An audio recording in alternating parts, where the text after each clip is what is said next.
Hello everyone, welcome back to my channel Conventional Science. I hope you all are doing well. So, in our today's video we are going to cover the topic of tertiary water treatment. हमने अपने previous video में preliminary, primary और secondary waste water treatment को देखा था और आज हम करने वाले हैं टर्शियरी वेस्ट वाटर ट्रीटमेंट. तो स्टार्ट करते हैं. टर्शियरी वेस्ट वाटर ट्रीटमेंट को हम एडवांस ट्रीटमेंट भी कहते हैं and it is needed for the removal of suspended particles and dissolved ones after the conventional primary and secondary treatments. Primary और secondary treatment के बाद भी अगर कुछ इम्प्योरिटीज़ रह जाती है हमारे वेस्ट वाटर में, हमारे इन्फ्लुएंट में, तो उसके रिमूवल के लिए हम लोग टर्शियरी ट्रीटमेंट कहते हैं, जिसको हम एडवांस ट्रीटमेंट भी कहते हैं. इसका जो मेन ऑब्जेक्टिव होता है टर्शियरी ट्रीटमेंट का कराने के लिए, वो पहला ये होता है कि जब कोई क्वालिटी, जैसे कि हमने इन्फ्लुएंट को निकाला लेकिन वो उतना प्योर नहीं है जितना कि एक नॉर्मल वाटर होना चाहिए, तो उसकी क्वालिटी को रेज़ करने के लिए हम लोग कभी कभी टर्शियरी ट्रीटमेंट लेते हैं, लेकिन ये ज़्यादा पर डेवलप्ड कंट्रीज़ में होता है. उसके अलावा जब हमें जो भी सुवेज है उसको हमको रीयूज़ करना है, वो जो भी हमारा वेस्ट वाटर है, जब हमको उसको रीयूज़ करना है, उसके जो इस प्रोसेस को रिक्लेमेशन कहते हैं, जो कि काफ़ी एक्सपेंसिव होता है, तो ये भी ज़्यादा पर डेवलप्ड कंट्रीज़ में होता है. तो ये जो दोनों प्रोसेस हैं वो ज़्यादा पर हम नहीं करते हैं. ज़्यादा पर इसका जो मेन मोटिव होता है वो होता है आपको रिमूवल ऑफ नाइट्रोजन और फॉस्फोरस. अब ये नाइट्रोजन और फॉस्फोरस कहाँ से आते हैं? तो फॉस्फोरस तो रहता है, नाइट्रोजन कहाँ से आता है? तो नाइट्रोजन जो भी ऑर्गेनिक कार्बन्स होते हैं, ऑर्गेनिक मैटर्स होते हैं, उनका जब डिकम्पोजिशन होता है ना, तो ये आपको नाइट्रोजन और फॉस्फोरस के कंपाउंड्स बनते हैं. तो अब ये कंपाउंड्स तो बन गया, हमारा ऑर्गेनिक कार्बन जो है वो डिकम्पोज हो गया हमारे फॉस्फेट और नाइट्रोजन के कंपाउंड्स में, पर ये जो कंपाउंड्स बन गया हमारे नाइट्रोजन और फॉस्फोरस, इनका भी तो रिमूवल चाहिए. तो उसके रिमूवल के लिए हम लोग ये टर्शियरी ट्रीटमेंट करते हैं. Tertiary treatment broadly involves the removal of suspended and dissolved solids, nitrogen, phosphorus and pathogenic organism. तो इसमें ना आपको 4 मेजर प्रोसेसेस होते हैं ये टर्शियरी ट्रीटमेंट में. कौन कौन से? Solid removal, biological nitrogen removal, biological phosphorus removal और डिसइंफेक्शन. तो ये चारों मेथड्स को हम बारी बारी से पढ़ेंगे, ठीक है. सबसे पहले आपको आता है सॉलिड रिमूवल. सॉलिड रिमूवल जो है, अब सॉलिड जो है वो वाटर में 2 तरह से हो सकता है, या तो वो सस्पेंडेड होगा उसमें या फिर वो डिजॉल्व होगा. तो अगर हम सस्पेंडेड सॉलिड्स की बात करते हैं तो उसके लिए हम कुछ इक्विपमेंट्स यूज़ करते हैं, कुछ मशीनरी यूज़ करते हैं, जैसे कि ग्रैनुलर मीडियम सैंड फिल्ट्रेशन और माइक्रो स्कैनिंग. इसमें क्या होता है, छोटे छोटे जो है इनके पोर्स होते हैं जो कि जो भी सस्पेंडेड पार्टिकल्स हैं उनको ट्रैप कर लेते हैं. तो सबसे पहले हमारा प्रिलिमिनरी ट्रीटमेंट होता है, फिर हमारा प्राइमरी होता है, फिर सेकेंडरी होता है और सबसे लास्ट में टर्शियरी होता है. तो जो भी हमारा इफ्लुएंट आया है हमारा सेकेंडरी ट्रीटमेंट के बाद, उनकी जो साइज़ होती है वो 0.1 से 100 माइक्रोमीटर के बीच में होती है. तो हम अपना जो भी हमारे माइक्रो स्क्रीन और ग्रैनुलर मीडियम फिल्ट्रेशन की जो प्रोसेस हो रही है, हम उसमें ये चीज़ को मेक श्योर करते हैं कि जो उसकी पोर्स की जो साइज़ हो इस साइज़ से छोटी हो, ताकि ये जो पार्टिकल्स हैं वो उसमें ट्रैप्ड हो जाए. तो ये तो हो गई रिमूवल ऑफ सस्पेंडेड सॉलिड्स की बात. वैसे सॉलिड जो कि डिजॉल्व्ड है उसके लिए हम 2 मेथड्स यूज़ करते हैं, एड्जॉर्प्शन और आयन एक्सचेंज. एड्जॉर्प्शन एक सरफेस फेनोमेनन है जहाँ पे सरफेस पे सॉलिड, गैस और लिक्विड के जो पार्टिकल्स हैं वो एडहेस हो जाते हैं, उनकी एडहेशन हो जाती है सरफेस पे. इसके लिए ज़्यादा पर हम लोग एक्टिवेटेड कार्बन यूज़ करते हैं. हम लोग एक्टिवेटेड कार्बन इसलिए यूज़ करते हैं क्योंकि ये हाईली पोरस होता है और ये बहुत लार्ज सरफेस एरिया देता है एड्जॉर्प्शन की प्रोसेस करने के लिए, क्योंकि एड्जॉर्प्शन एक सरफेस फेनोमेनन है. तो जितना ज़्यादा सरफेस होगा उतनी ज़्यादा एड्जॉर्प्शन की प्रोसेस होगी.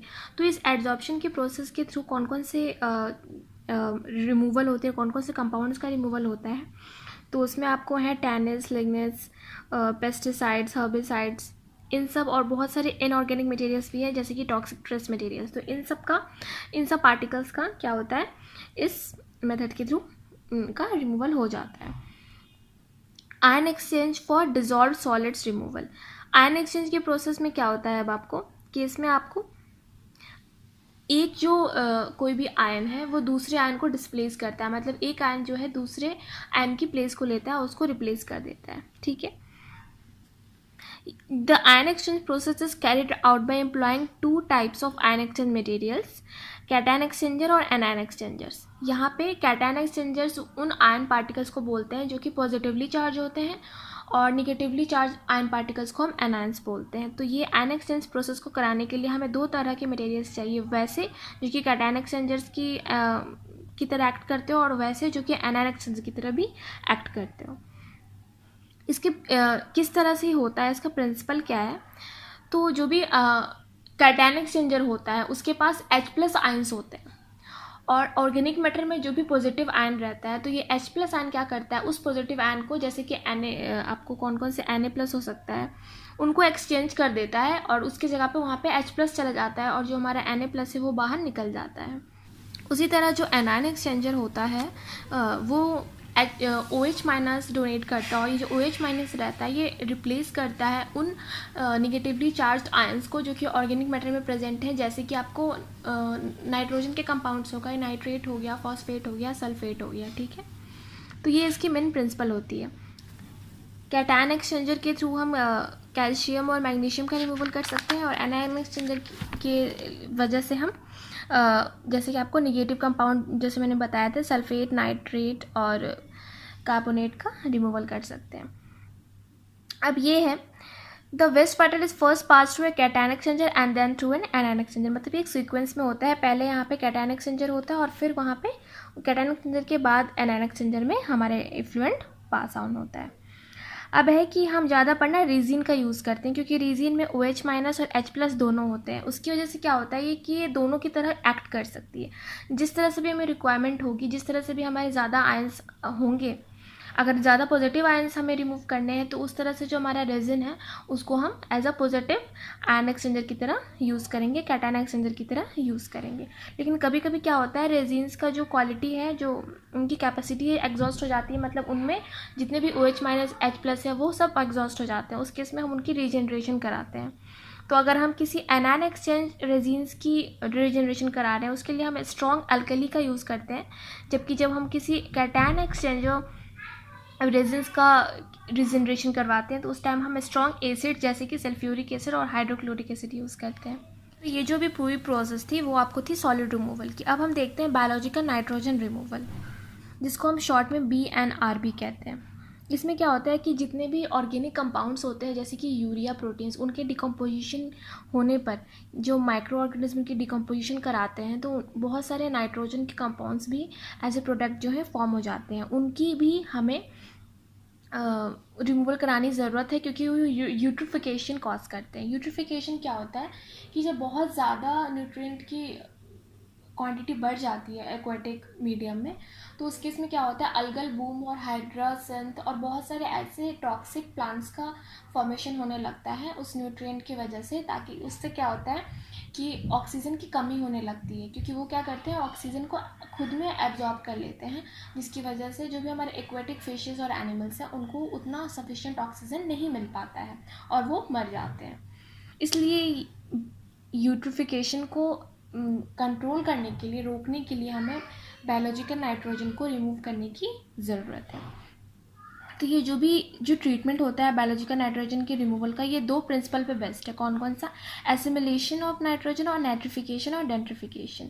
एसिमिलेशन में क्या होता है कि जब, क्योंकि नाइट्रोजन एक न्यूट्रिएंट है, तो जो भी माइक्रो ऑर्गेनिज्म प्रेजेंट रहते हैं सूरज में वो क्या करते हैं, नाइट्रोजन को एज ए न्यूट्रिएंट लेते हैं और फिर अपने मेटाबॉलिज्म की प्रोसेस करते हैं। लेकिन जब वो मर जाते हैं तो फिर जो वापस से उन्होंने कंज्यूम किया रहता है नाइट्रोजन, वो जाके हमारे सूरज में मिल जाता है। मतलब वापस से साइकिल घूमकर वापस से जो हमारा सूरज है बाहर निकला नाइट्रोजन से, माइक्रो ऑर्गेनिज्म के पास गया और फिर माइक्रो ऑर्गेनिज्म से वापस सूरज में आ गया। फिर होता है आपको नाइट्रिफिकेशन और डेंट्रिफिकेशन। नाइट्रिफिकेशन के प्रोसेस में क्या होता है, जो भी हमारा अमोनिया नाइट्रोजन होता है, पहले हमारा कार्बन कंपाउंड क्या हुआ, अमोनिया नाइट्रोजन में कन्वर्ट हुआ। फिर एक बैक्टीरिया होता है नाइट्रोसोमोनास, उसके थ्रू क्या होता है, जो भी हमारा अमोनिया है वो नाइट्राइट में कन्वर्ट होता है और फिर नाइट्रोबैक्टर की मदद से नाइट्राइट जो है नाइट्रेट में कन्वर्ट होता है। तो इस प्रोसेस को हम लोग नाइट्रिफिकेशन बोलते हैं। इसमें जो बैक्टीरिया यूज़ हो रहा है नाइट्रोसोमोनास और नाइट्रोबैक्टर, तो इन स्पेसीज़ के बैक्टीरिया को कॉमनली हम ऑक्सोट्रॉप्स भी कहते हैं। उसके बाद डेंट्रिफिकेशन की प्रोसेस होती है। डेंट्रिफिकेशन एक प्रोसेस है जिसमें कि नाइट्रोजन का रिमूवल होता है in the form of nitrate by converting to nitrogen gas. इस प्रोसेस को हम नाइट्रिफिकेशन कहते हैं और ये ना अनएरोबिक कंडीशन में होता है, मतलब ये अब्सेंस ऑफ ऑक्सीजन में होता है। थोड़ी सी भी ऑक्सीजन अगर हो जाएगी तो ये डेंट्रिफिकेशन की प्रोसेस को अफेक्ट कर सकता है। तो इसलिए इसमें ना उन तरह के बैक्टीरियाज का यूज़ करते हैं जो कि हेटेरोट्रॉप्स होते हैं और जो एनारोबिक नेचर के होते हैं। जो आप प्रोसेस देख रहे हो कि यहाँ तक की जो प्रोसेस है वो आपको NO3 बनने तक की प्रोसेस आपने देखी है, वो आपको नाइट्रिफिकेशन में आया। अब ये नाइट्रिफिकेशन हो चुका है। अब इस NO3 जो हमें नाइट्रेट बना उसको हमें मॉलिक्यूलर नाइट्रोजन में कन्वर्ट करना है, नाइट्रोजन गैस में कन्वर्ट करना है, ताकि ये जो हमारा N2 है वो गैस की तरह रिलीज़ हो जाए हमारे इफ्लुएंट से। तो अब ये जो टोटल प्रोसेस हो रही है कि NO3 माइनस से NO2 माइनस बना, फिर आपको NO बना, फिर N2O बना और फाइनली हमारा N2 बना, ये जो सारे प्रोसेस है ये आपको डेंट्रिफिकेशन में आती है। ठीक है, इसके लिए जो बैक्टीरिया यूज़ होते हैं वो एनारोबिक नेचर के होते हैं, जैसे कि आपको एरोबैक्टर हो गया, बैसिलस हो गया, लैक्टोबैसिलस हो गया, स्पाइरलम हो गया, स्यूडोमोनास हो गया, तो ये सब आपको यूज़ होते हैं। यहाँ पे जो फिगर है जो आप देख सकते हो, ये आपको पूरी प्रोसेस है कि किस तरह से आपको बायोलॉजिकल नाइट्रोजन रिमूवल हो रहा है, मतलब कि यहाँ पे BNR हो रहा है। सबसे पहले क्या हो रहा है कि जो भी हमारा ऑर्गेनिक कार्बन है उसका डिकम्पोजिशन होता है। उस डिकम्पोजिशन के बाद क्या होता है, बैक्टीरिया के थ्रू उनका डिकम्पोजिशन होता है, फिर हमारा अमोनिया नाइट्रोजन बनता है, मतलब कि NH4+ बनता है। अब इसका जो यूज़ है ये दो तरह से इनका यूज़ हो सकता है, या तो ऑक्सीजन की प्रेजेंस में क्या होता है ये नाइट्रेट में कन्वर्ट होते हैं और फिर नाइट्रेट में, मतलब ये यहाँ पे नाइट्रिफिकेशन की प्रोसेस होती है। उसके बाद से ये नाइट्रेट जो है वो वापस से मॉलिक्यूलर नाइट्रोजन, मतलब कि नाइट्रोजन गैस में कन्वर्ट होते हैं, जिसको नाइट्रिफिकेशन कहते हैं, और फिर ये ऑक्सीजन वापस एटमॉस्फेयर में चले जाते हैं। दूसरा प्रोसेस क्या होता है कि इसको माइक्रो ऑर्गेनिज्म जो है कंज्यूम कर लेते हैं, और फिर जब उनकी डेथ होती है तो वापस से जो नाइट्रोजन है वो हमारा सूरज में चला जाता है। या फिर ऑर्गेनिक नाइट्रोजन जो है बैक्टीरियल सेल में रहता है और फिर उनकी ग्रोथ को कराता है, और ये जो प्रोसेस है कार्बन के डिकम्पोजिशन का ये और फास्टर रेट से होती है। तो ये है ओवरऑल बायोलॉजिकल नाइट्रोजन रिमूवल की प्रोसेस। तो हम अगर एज ए कंक्लूजन देखें कि इस टेक्निक से हम क्या क्या करते हैं, तो the process primarily consist of removal of organic carbon followed by nitrification, जो कि एक एरोबिक प्रोसेस है, and denitrification which is a anaerobic process. तो यहाँ तक आप समझ गए। अब आपको आता है biological phosphorus removal. Biological phosphorus, तो सूरज में फॉस्फोरस जो है वो कंपाउंड्स के फॉर्म में प्रेजेंट रहते हैं, जैसे कि ऑर्थोफॉस्फेट हुआ, फॉस्फेट हुआ, और बहुत सारे ऑर्गेनिक बाउंड फॉस्फोरस भी आपको प्रेजेंट रहते हैं। इनकी रिमूवल क्यों ज़रूरी है, तो इनका भी सेम रीज़न है कि यूट्रिफिकेशन को प्रिवेंट करने के लिए हमें बायोलॉजिकल फॉस्फोरस की रिमूवल को ज़रूरत है। तो अब देखते हैं कि ये जो फॉस्फोरस का रिमूवल करा रहे हैं इसका प्रिंसिपल क्या है, किस बेसिस पे हम इसका रिमूवल करा रहे हैं, कौन से प्रिंसिपल हम यूज़ कर रहे हैं। So the biological removal of phosphorus is based on the principle of exposing the microorganism to altering anaerobic and aerobic conditions। इसमें जो हम बैक्टीरिया यूज़ कर रहे हैं वो कर रहे हैं एसिनोटोबैक्टर स्पीसीज़, जो एक तरह का बैक्टीरिया का स्पीसीज़ है। हम इसको क्या कर रहे हैं कि हम इसको एडिक्वेट सप्लाई ऑफ ऑक्सीजन दे रहे हैं और दूसरी बार हम ऑक्सीजन नहीं दे रहे हैं। तो एक बार दे रहे हैं ऑक्सीजन, एक बार नहीं दे रहे हैं। तो इस अल्टरनेटिव कंडीशन की वजह से जो भी मेटाबॉलिक एक्टिविटीज़ कर पा रहा है हमारा बैक्टीरिया, उसकी वजह से क्या हो रहा है, फॉस्फोरस का रिमूवल हो रहा है, उसकी वजह से फॉस्फोरस का डाइजेशन हो रहा है, उसकी वजह से फॉस्फोरस निकल पा रहा है। तो ये हुआ basic principle for removal of biological phosphorus. ठीक है, अब यहाँ पे एक फ्लो डायग्राम दिया गया है जिससे आप अच्छे से समझ सकते हो। एक बार मैं आपको क्लियर करना चाहती हूँ कि पहले हमने पढ़ा प्रिलिमिनरी ट्रीटमेंट, फिर हमने पढ़ा प्राइमरी ट्रीटमेंट। मैंने आपको बताया था कि प्राइमरी ट्रीटमेंट के 2 स्टेप्स होते हैं, प्राइमरी सेडिमेंटेशन और सेकेंडरी सेडिमेंटेशन। जो प्राइमरी सेडिमेंटेशन होता है वो आपको प्राइमरी ट्रीटमेंट के दौरान हो गया, उसके बाद होता है सेकेंडरी ट्रीटमेंट, और उसके बाद फिर होता है आपको सेकेंडरी सेडिमेंटेशन। देखो, जो हमारा प्राइमरी ट्रीटमेंट है, मैंने उसको शॉर्ट में PT से लिखा, उसके आपको वो प्रिंसिपल कौन से प्रिंसिपल पे बेस्ड है, सेडिमेंटेशन। तो एक होता है प्राइमरी सेडिमेंटेशन और दूसरा होता है आपको सेकेंडरी सेडिमेंटेशन। पर इन दोनों के बीच में क्या होता है, आपको सेकेंडरी ट्रीटमेंट भी हो जाता है। ठीक है, तो हम ऐसे बोल सकते हैं कि जो हमारा प्राइमरी सेडिमेंटेशन है, PS लिख देती हूँ मैं इसको, तो जो हमारा प्राइमरी सेडिमेंटेशन है वो हमारा सेकेंडरी ट्रीटमेंट के पहले होता है, और जो हमारा सेकेंडरी सेडिमेंटेशन है वो हमारा सेकेंडरी ट्रीटमेंट के बाद होता है। पर ये जो दोनों हैं, ये दोनों स्टेप्स क्या है, प्राइमरी ट्रीटमेंट के। तो ऐसा नहीं है कि प्राइमरी ट्रीटमेंट के बाद सेकेंडरी ट्रीटमेंट होगा। ऐसे कैसे आप बोल रहे हो कि सेकेंडरी सेडिमेंटेशन सेकेंडरी ट्रीटमेंट के बाद होगा, क्योंकि ये सारे जो वेज है ना, ये सारे जो सिस्टम्स हैं ना, उससे इंटरकनेक्टेड रहते हैं, रिसाइकिल होती रहती है बार बार इन चीज़ों की।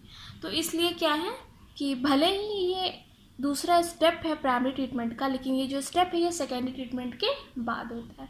तो यहाँ पे आप देख रहे हो कि सेकेंडरी ट्रीटमेंट हमारी हो चुकी है। अब क्या हुआ, जो भी हमारा इन्फ्लुएंट है वो हमारा सेकेंडरी सेडिमेंटेशन टैंक में गया। अब वहाँ पे क्या हुआ कि जो भी हमारा फॉस्फोरस इनरिच स्लज है उसको वो निकल गया, वो सेडिमेंट होके निकल गया, और हमारा जो बाकी इफ्लुएंट है वो बाहर चला गया। वो फॉस्फोरस इनरिच स्लज को हम एनारोबिक फॉस्फोरस स्ट्रिपर, ये एक तरह का सिस्टम होता है, एक तरह का प्लांट होता है बायोलॉजिकल फॉस्फोरस रिमूवल के लिए। तो यहाँ पे क्या हुआ, प्रोसेसिंग हुई और जो भी हमारा फॉस्फोरस है वो निकल गया। हमारा फॉस्फोरस जो है यहाँ पे निकल रहा है, ठीक है। बाकी का जो भी हमारा स्लज बचा हुआ है वो वापस से फिर हमारा जाता है प्राइमरी ट्रीटमेंट के इन्फ्लुएंट बन के, और वापस से एरेशन टैंक में जाता है, फिर सेकेंडरी ट्रीटमेंट होती है, और ये प्रोसेस चलती रहती है। और इस तरह से हमारा कुछ जो है फॉस्फोरस निकलता भी है, और कुछ फिर बाकी को हम वापस भेज देते हैं कि ताकि उसमें से और निकले, और ऐसे ऐसे करते करते ह्यूज अमाउंट में हमारा फॉस्फोरस जमा हो जाता है। अब बात यह है कि जब यहाँ से जो भी फॉस्फोरस निकल रहा है उसको किस तरह से हम क्या कर रहे हैं, तो हम उसको लाइम से ट्रीटमेंट कराते हैं ताकि उसकी सेडिमेंटेशन हो जाए। जब हम फॉस्फोरस को लाइम से ट्रीटमेंट कराते हैं तो उसकी प्रिसिपिटेशन होती है, सेडिमेंटेशन नहीं, सॉरी, प्रिसिपिटेशन होती है। तो जब प्रिसिपिटेट बनता है तो वो सॉलिड फॉर्म में आ जाता है, और फिर हम उसको आराम से एक्सट्रैक्ट आउट कर सकते हैं। तो ये हुआ हमारा पूरा का पूरा टर्शरी ट्रीटमेंट। अब तक आपने प्रिलिमिनरी, प्राइमरी, सेकेंडरी और अब तो आपका टर्शरी भी हो गया। तो ये हमारा पूरा वेस्ट वाटर ट्रीटमेंट जो है, आज उसकी सीरीज़ जो है ख़त्म होती है। एक बार मैं आपको ये बता देती हूँ, फ्लो चार्ट के थ्रू मैं आपको रिवाइज़ करवा देती हूँ सारे। यहाँ पे एक इंटरकनेक्टेड पूरा वेस्ट वाटर ट्रीटमेंट का फ्लो चार्ट दिया गया है। सबसे पहले प्रिलिमिनरी ट्रीटमेंट में हमने ग्रीड चैम्बर्स और स्क्रीनिंग करवाई थी, जिसमें हमने ग्रीड चैम्बर्स और स्क्रीनिंग में क्या होता है, डिफरेंट पोर साइजेस के इंस्ट्रूमेंट रहते हैं, इक्विपमेंट्स रहते हैं, जिनसे जब हमारा सॉलिड मटेरियल पास करता है हमारे इन्फ्लुएंट का तो वो उसमें ट्रैप हो जाता है, ठीक है। तो यहाँ पे रॉ स्वेज है, स्क्रीनिंग हुई, ग्रीड चैम्बर हुआ, हमारा जितना भी स्टोन पार्टिकल्स है वो निकल गया। उसके बाद से प्राइमरी ट्रीटमेंट में गया, जहाँ पे आपको प्राइमरी सेडिमेंटेशन हुआ। उसमें से क्या हुआ, जो भी आपका स्लज निकला वो आपको स्लज डाइजेशन टैंक में चला गया। तो यहाँ पे जो भी स्लज डाइजेशन टैंक है ना, या तो ये क्या करेगा, स्लज का डिस्पोजेबल करा देगा, या दूसरा क्या करेगा, जो भी सुपरनेटेंट होंगे, जो ऊपर होंगे, जो मतलब जो सेडिमेंट हो चुके होंगे, उनका तो डिस्पोज करा देगा, उनको एज ए क्या ह्यूमस यूज़ कर सकता है। लेकिन जो कि सुपरनेटेंट है वो क्या करेंगे, वो वापस से प्राइमरी सेडिमेंटेशन टैंक में जाएंगे, और फिर वापस से क्या होगी, उनकी प्रोसेसिंग होगी, ठीक है। उसके बाद से क्या होता है, आपको सेकेंडरी सेडिमेंटेशन टैंक होता है, जो कि आपको होता है सेकेंडरी ट्रीटमेंट के बाद। तो उसमें क्या होता है, उसमें भी जो आपको स्लज निकलता है वो आपको स्लज डाइजेशन टैंक में जाता है, ठीक है। फिर उसमें भी क्या होगा, जो सॉलिड होंगे उनको स्लज डिस्पोजेबल करा देंगे, और जो सुपरनेटेड होंगे उनको वापस से हम प्रोसेसिंग के लिए भेज देंगे। और जो सेकेंडरी सेडिमेंटेशन टैंक के बाद टर्शियरी फाइनल इन्फ्लुएंट होता है, जो कि हमने अभी पढ़ा कि किस तरह से हम जो भी आयंस पाए जा रहे हैं हमारे वेस्ट वाटर में, उनका हम रिमूवल कैसे करा रहे हैं। तो ये जो टर्शियरी ट्रीटमेंट है ना, ये ज़्यादा पर हम लोग क्वालिटी को इम्प्रूव कराने के लिए करते हैं, ठीक है। अब एक तरह से वो पूरी तरह से क्लियर है, लेकिन उसकी क्वालिटी को और इम्प्रूव कराने के लिए हम कुछ आयंस का भी रिमूवल करवा देते हैं। तो ये हुई हमारी पूरी वेस्ट वाटर ट्रीटमेंट, आज ख़त्म हुई। अगर आपको इस वेस्ट वाटर ट्रीटमेंट सीरीज़ के किसी भी वीडियो से कुछ भी डाउट है तो आप कमेंट बॉक्स में पूछ सकते हैं। और अगर मेरी वीडियोस आपको थोड़ा सा भी हेल्प कर रही है तो आप प्लीज़ मेरे वीडियो को सब्सक्राइब, लाइक और फॉलो करें। और आपकी कोई भी क्वेरीज है आप वो मुझे डीएम करके मेरे कन्वेंशनल साइंस पेज पर भी पूछ सकते हैं, जिसकी लिंक डिस्क्रिप्शन बॉक्स में दी गई है।